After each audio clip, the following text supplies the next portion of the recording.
Assalamualaikum, apa kabar? Sudah siap untuk belajar hari ini? Bertemu lagi dengan Ibu Dina dalam mata pelajaran Bahasa Indonesia. Hari ini kita akan mempelajari teks berita, yakni unsur-unsur dan ciri-ciri dari teks berita. Kompetensi dasar dan tujuan pembelajaran yang akan kita pelajari hari ini bisa kalian baca pada slide berikut.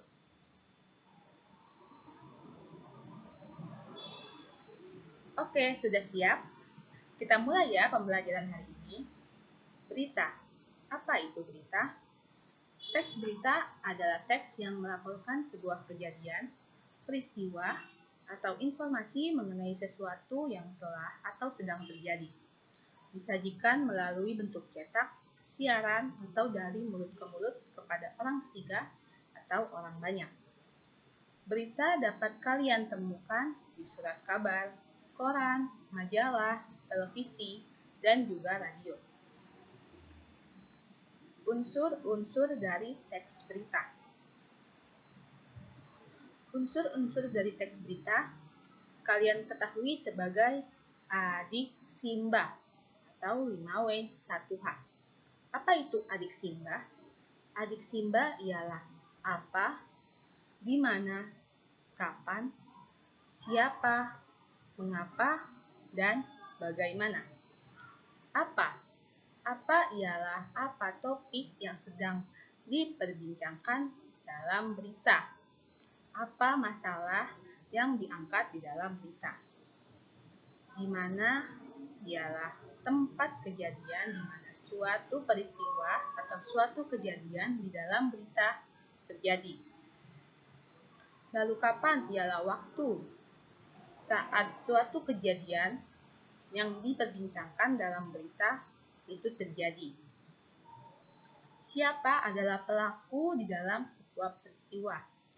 Bisa tersangka, korban, atau narasumber. Lalu mengapa alasan dari sebuah kejadian yang dibicarakan di dalam berita. Lalu bagaimana adalah proses kejadian dari suatu kejadian yang dibicarakan di dalam berita. Jika kalian bisa menentukan unsur-unsur dari sebuah berita, maka kalian bisa menyimpulkan isi dari suatu berita. Karena simpulan isi dari suatu berita ialah rangkuman dari unsur-unsur yang ada di dalam sebuah berita. Ciri-ciri teks berita. Ciri-ciri teks berita ada 6, yakni fakta, aktual, seimbang, lengkap, menarik, dan sistematis. Fakta berarti bukan hoax, yakni apa yang dibicarakan di dalam berita adalah berita yang asli.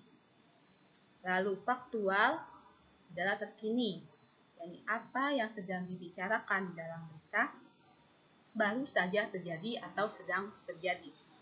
Lalu seimbang berarti tidak memihak. Dalam membuat sebuah berita, kita tidak boleh memihak pada salah satu dari orang atau pelaku yang ada di dalam berita. Lalu lengkap, yakni berisi semua informasi pendukung yang didapat dari unsur-unsur berita. Lalu menarik, peristiwa yang dibicarakan dalam sebuah berita haruslah menarik bagi banyak orang, agar orang-orang ingin mendengarkan dan ingin menyaksikan serta ingin tahu lebih banyak dari berita tersebut. Dan sistematis, sebuah berita tidak ditulis secara asal. Sebuah berita haruslah memperhatikan penulisan serta unsur-unsur di dalam berita tersebut. Ya, sudah selesai sekarang. Coba saksikan video dari berita berikut ini dan tentukan unsur-unsur serta simpulkan isi dari berita.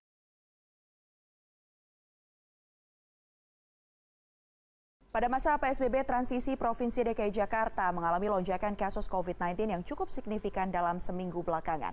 Gubernur DKI Jakarta Anies Baswedan mengingatkan warga untuk tetap disiplin protokol kesehatan dan waspada dengan lingkungan sekitar.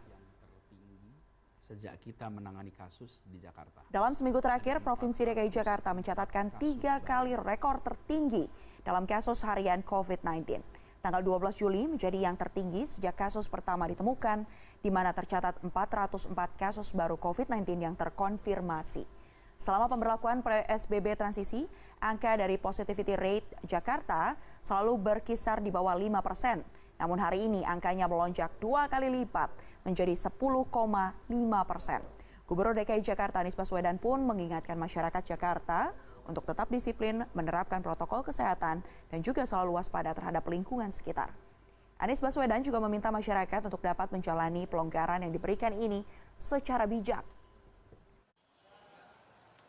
Karena itu khusus hari ini, Jakarta mengalami lonjakan kasus tertinggi.